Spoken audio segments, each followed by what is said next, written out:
Mkwai bonse mwala alikuwa mkwai mukese sangwa kukusefya kwa mwena mkwai ala mkwai bonse mlefwai kwa kuisa sangwa ko mkwai bebalalika mkwai bonse kutila obushiku bwesu bwa kusefya tufwile fe bonse twanyuma chipipya kuisa sangwako nga babemba kwilabo okushala iyo wati omutundu wa lufye ntambi walifwa mwamona mwechintu mwebabemba imwe uno mwaka ndiye mufuwaya sana kuti mukese esansa mukana imwe muletusebula kwensoni mwaisa muchintu gundi namwita bonse fyo kuti tukese esefya nabangolongondo bene bakesa natotera sana.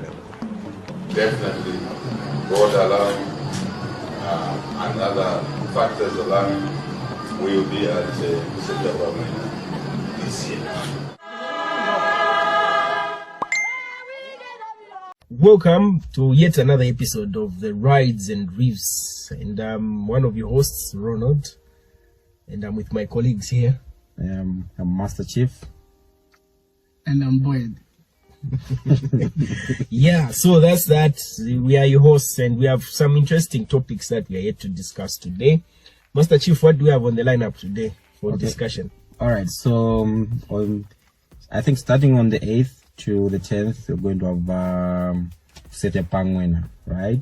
So obviously, we've heard of it, but then it will be our first time, like I think all of us attending the actual event. So Boyd, what do you expect when we do go to the actual ceremony to see what they do?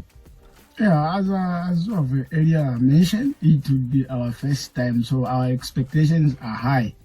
You know, when you are told about something and you are going to witness that thing for the first time, there's just that zeal to say, oh, I'll be going there for the first time. What are the things? You know, you hear stories, you know, there are dances, there is food. So you have that high hopes that where I'm going, at least I'm going to find maybe more than what I've heard in the stories about what takes place at the event. Okay, so are you carrying your family on your little motorcycle? Come on. Yeah, most definitely I'm going with my family. We'll say I will arrange, but not on my little motorcycle. And mind you, that is not a little. That's a beast, my friend. Okay, no, that's good to hear. That's good to hear. Master Chief, with you, you read about the Ukusefya Pangwena. What do you expect? Well, I expect to say, at least I should hear good stories, not like the usual stuff that we read. You're just maybe somebody, like you remember when people like our grandmother used to tell us, we used to call them Tushimi, right? Yeah. Those were very interesting. Like, you know, we rarely hear that anymore. I also expect like a little bit of, maybe a lot of dancing. Not this dancing Yama club, but you know, the traditional dancing. Yeah, you know. Do we have Finyao there? No, it's not in the Bemba couch. Come on, even if they are tribal cousins, they can't have that. That's not part of the Bemba couch. Yeah. And maybe even like music, I'm assuming there'll be traditional music, I guess, maybe dance with the spirits or something in those lines. Yeah. I think that's like major, those are the expectations going into it. Well, in my case, I think, having attended the Nchwala ceremony some time back, I think in 2016, I attended the Nchwala ceremony. It was quite an interesting event. There was so much tradition that was actually put for people to see, and I got to experience most of their culture there. So I feel like this time that we'll be attending to the Ukusefya Pangwena, I expect to get to understand more about the rich cultural aspect of the Bemba people. Yeah. And I know one of the things that they'll be showing there is obviously their food. If there's one thing I have a heart for, probably would be that. I would like to see what the Bembas have to offer. It's evident. I'm too scared of eating food in public, you know, hygiene concerns and everything. But anyone can understand we are going, there is food. So we want to test a variety of them foods that are. Well, for me, like personally, I'm a little bit skeptic on on trying like curry magnesium, my friend. Street food. But yeah, it would be an experience. I think something that I would want to warm up to eventually, you know. But I think even when we talk about food, I think there would be very little food that I would be shocked of that I've not seen yet when you talk about the Bemba culture. Yeah. But yeah, there's so much that I think that is there to look out for. Moreover, we have a lot of people coming in, both international tourists and local tourists, that will be attending the event. And I think maybe before we really go into the gist of what to expect, it's also important to understand where is this coming from. What is this Ukusefya Pangwena? For those people that don't even know what Ukusefya Pangwena is. Yeah. So when we talk about that, it's important to understand what Ukusefya Pangwena actually means. So for those people that are not of Zambian origin, Ukusefya Pangwena is a Bemba phrase, which means celebrating the crocodile, yes. So Ukusefya is celebration. Ngwena is a crocodile. Yeah. So now the Bembas have this ceremony that takes place almost every year, early August. So it's a celebration that they have. It took place, I think it has been celebrated for quite some time. People have been celebrating it, and it is commemorated in August for the reason that the Bembas, when they were migrating from Kola, which is current today, Angola. Yes, so they came, as they were coming, I think they crossed quite a number of rivers, amongst them the Rapula River, the Chambeshi River, and as they were coming, they reached a point where they found a corpse of a crocodile. Yeah. And for the Bembas, I think they took it upon as some good omen. Yeah. And it's believed to say that the chief, the Chitimukulu, is of the crocodile clan. So upon seeing that, it's like a sign from the gods. Yes. Yeah. To say we've found the land favor in this land, and exactly. we can settle here. Yeah. It's not just the Bembas that have such clans. We have the Ushis, they also have the Ngumbos, they have I say we are Tulibena Bwali, Tulibena Mfla. So that for them, since the king, the chief by then was of the crocodile clan, when they found the corpse of the crocodile, they said, oh, this is a sign that here we are welcome. So maybe that's prompted them to settle. Yeah. Now I've always wondered with these ceremonies, okay, this time of us we are being specific, but then what type of people really attend, apart from maybe foreign people coming to see? Do we really have local tourists that really enjoy these ceremonies? Because I mean, I've been around for a while, but I've never really paid keen interest into oh, you know what, this year there's this ceremony, so let me attend it, and so on and so forth. Do indigenous Zambians really care about these ceremonies, or is just one of those things oh yeah, it's a way to maybe the Madalas to get away from their families, go there with young chap to go and chill? Or is it really, does it really add value to our lives, seeing these ceremonies come in, year out? I think there are a lot of motives that make people attend this. Some, they want to get away from their pressures with family, as you've put it. But others, with the coming of, we was at this one Zambia, one nation thing, where we are trying to come together as a people of Zambia. Imagine 72 tribes living in one country. It's a bit challenging. But I think people are getting to attend these ceremonies nowadays more frequent, so that we get to learn about these different traditions. I can cite an example where almost everyone who is getting married is doing Chilangamulilo. Even those are not Bemba. Yeah, even those that are not Bemba. So I believe maybe through interacting from one tribe to another, he found some similar tradition that they can incorporate in there. So I believe some attend these traditional ceremony so that they can also see what they can add and maybe try to edit their culture, or just to come together, because we are living in a global world. And nowadays we went to schools and got married from women that we just met at colleges. So if you get to, you can have an idea of what goes on in that So like, tribe and the other one. you're saying like, let's say 10, 20 years down the line, your son is grown up. You think these traditional ceremonies will be something that will be important to them? So I think when you look at traditional ceremonies today and the way they were back in the days, we are seeing. I feel like there's a certain level of hype that has been put on them, which is good because most people attend these traditional ceremonies because of the hype that surrounds them. Yeah. Just recently, I think early this year, we had the Nchwala ceremony. Where the chief was driving a jeep. Yes, the chief was driving a jeep.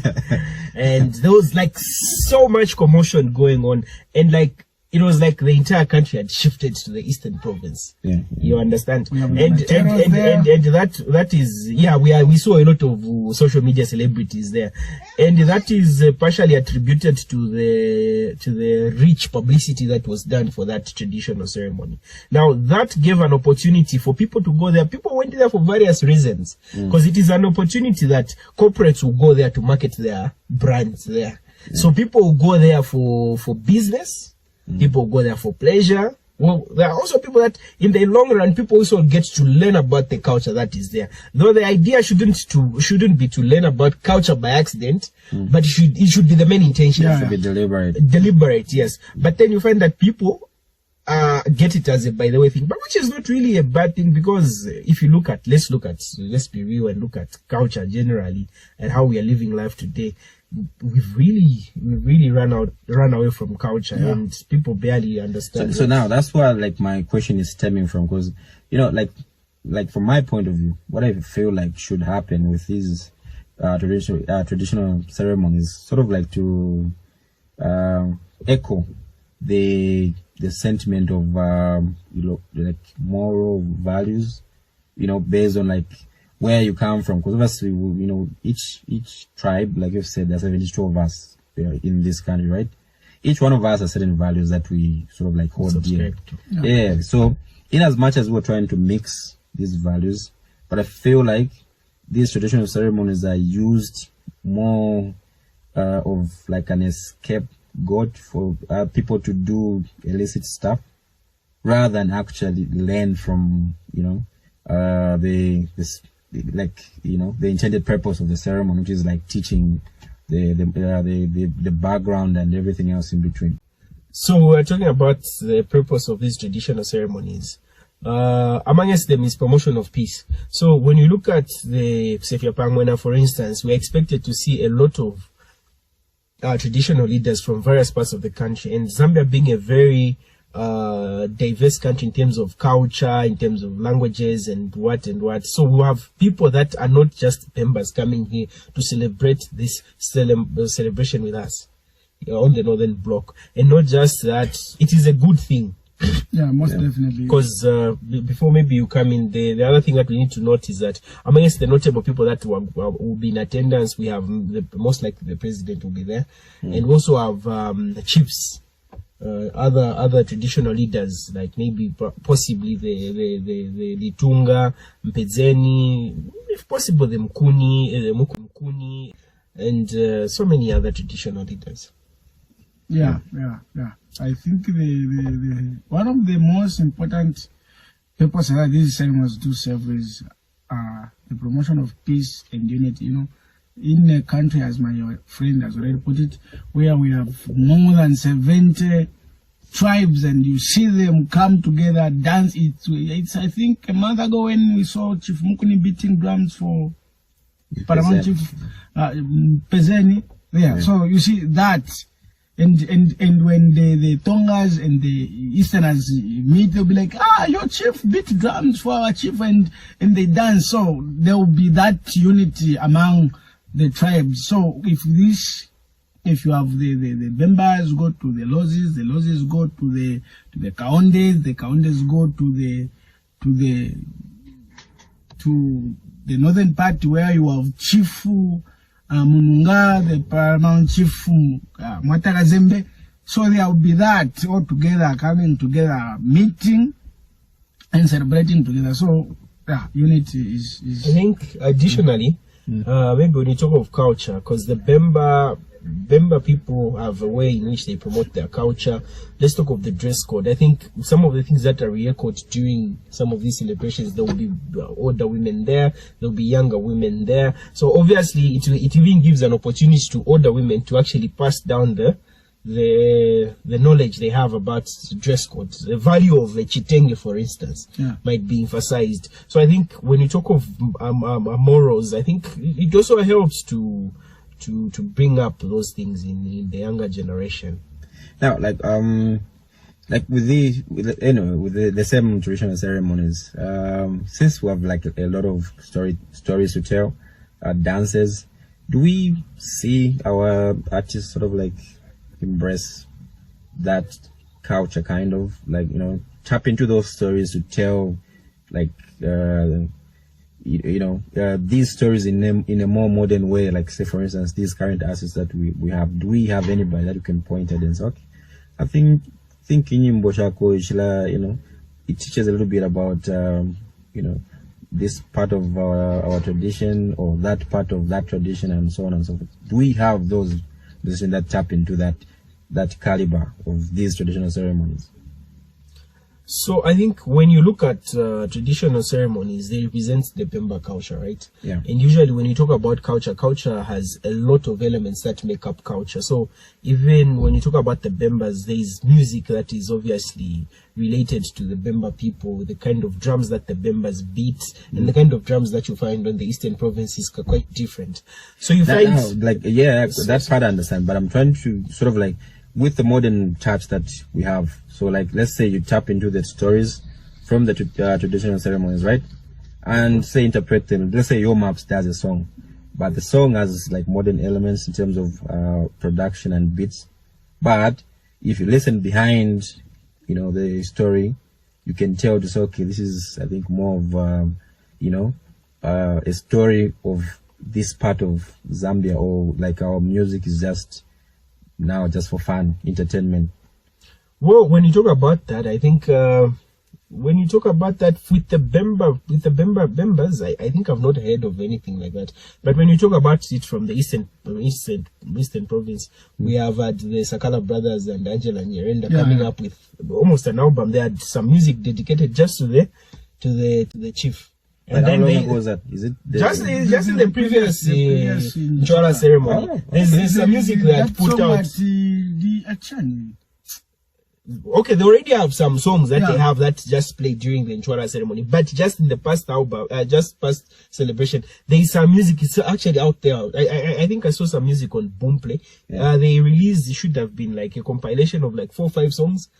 And these songs were just strictly for the celebration of the Nchwala ceremony. So they were praising the king, their chief, and then they were talking about the way the whole celebration goes on. It's some good compilation. They did some good work on that.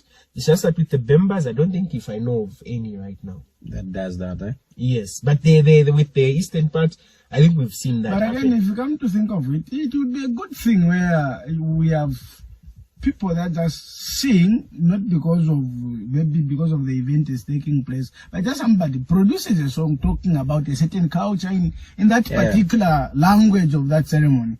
It would be a good thing. But we do hear people sing in Tonga. Do they really talk about the culture, about the Tongas in those songs, the Tonga songs, or it just... Yeah, because like in the background before we started, like we had this conversation about hip hop, right? Rap. Yeah, and how it began, and it's all about them taking, like, even now, even like rap, like you have drill, right? Where people from Chicago who sort of like, talk about maybe killing each other. That's their culture for now, isn't it? Or like when they were just starting, like when hip hop was just starting, they were just talking about the struggles that they're going through. If NWA produced a song, what song was that? Is it F the Police?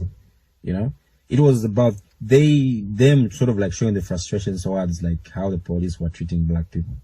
So like I think like for me, my question is just generally based on this reason why like we get artists, normal artists, not even like making an album dedicated to a particular ceremony or anything in that line, but we just get like certain, songs that, blow up even in the clubs, if you hear it in the club, but there's like that subtle meaning behind it, sort of like talking about tradition or talking about a certain, story that happened. Like if we're to refer back, you talk of a Bene Piquet, right? They would tell stories of like Vanamulenga, or this woman leaving this man for there is also that one we was talking about where Kumua such. So I think generally the way I'm putting it, if we're just talking about storytelling, of course there are the artists that are doing stories about all this. Yeah. But I think the issue that we've had is that there's a lot of illiteracy when we talk about culture. People are illiterate, don't know what culture is all about.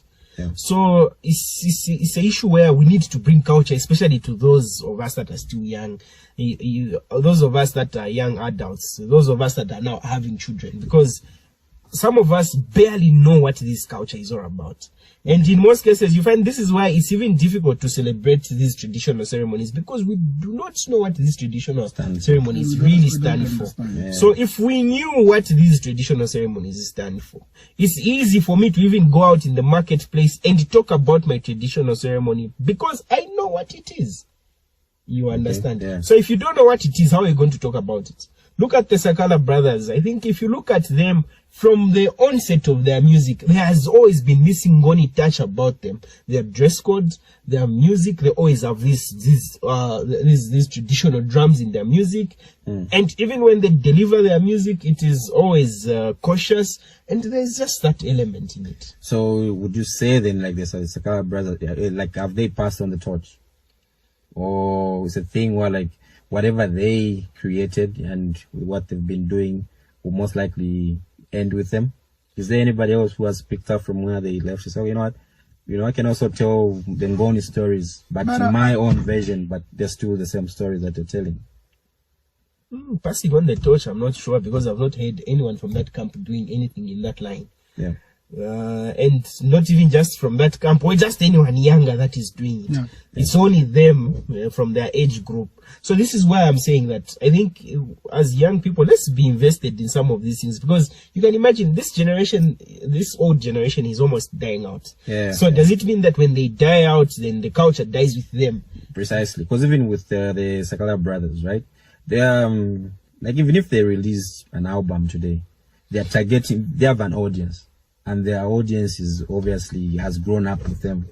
They're not going to have somebody who's 16 years old or 18, 25 years old listening to them, unless they've made a catchy beat that sort of like attracts them. But those are very few. So my thought would be like maybe we have let's get musicians out there to pick up these stories, and then they tell them in a creative way. Obviously, art is expressive and art is, supposed to be, subjective, right? To how each person will interpret Put it. them in a dance hall way, if that's what the generation of this era is listening to. Precisely. Let them sing about culture. Yeah. But put up the beats in a more dance way so that they can be played in clubs, can be played everywhere, so that even the younger ones can, in the process of dancing to the beats, they are getting the stories in the cultural songs that are being because done. like I feel like it's a missed opportunity for like like most of these artists, because you find to say we're having music right now, which is more or less what's the term you'd use? Like it's they call it bubblegum music, right? People listen to it a week, 2 weeks down the line, it's outside, thrown into the garbage. Another one comes out, and if you really like listen to what people are saying about, it's really nothing. It's just them, maybe saying one or two things that don't even make sense, as long as people dance to it.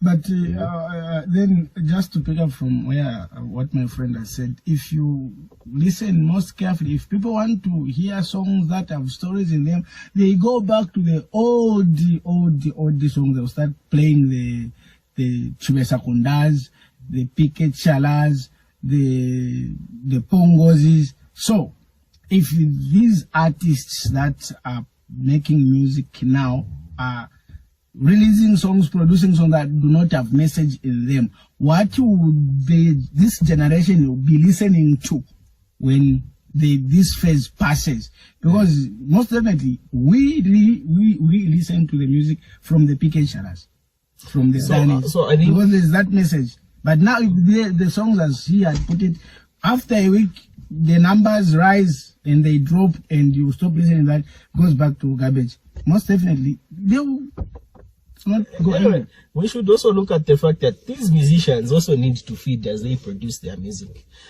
Like you've said, the Sakala brothers have an audience that they've always grown up with. So they know whatever type of music, even if it is not hyped up to play in a club, they know that people still buy their music because of the audience that they've always had.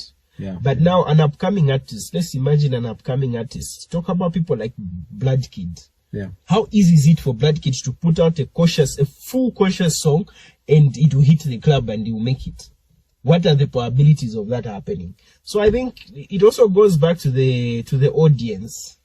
The audience needs to be literate to know what is good music and what is not good music. Personally, I'm a proud supporter of Zambian music. I love Zambian music. Like, I love Zambian music more than I love any type of music genre. But then the issue that is there is Zambian music has been evolving, it has been changing, and I've seen it change. I know what you're talking about. And I listen to music from as far back as even before I was born. I listened to people that did music as far back as in the early 80s, the early 90s, and all that. When you listen to their music today, even just the instrumentation in the music is different with what you get today.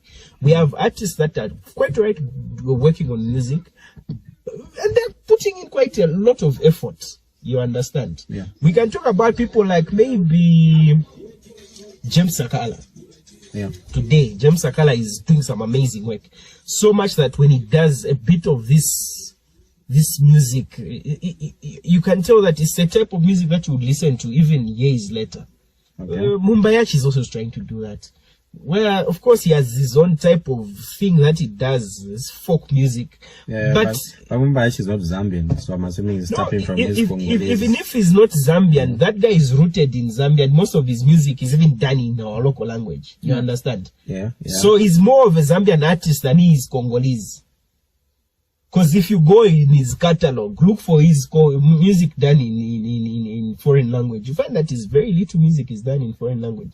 Yeah, most of it is done in Zambia. Yeah, I guess, he's telling his music for the Zambian market, not the Congolese market. Yes, so we can't really categorize him as a Congolese musician. Of course, he's not of Zambian origin, but then he's more of a Zambian musician than some people that you might even think of.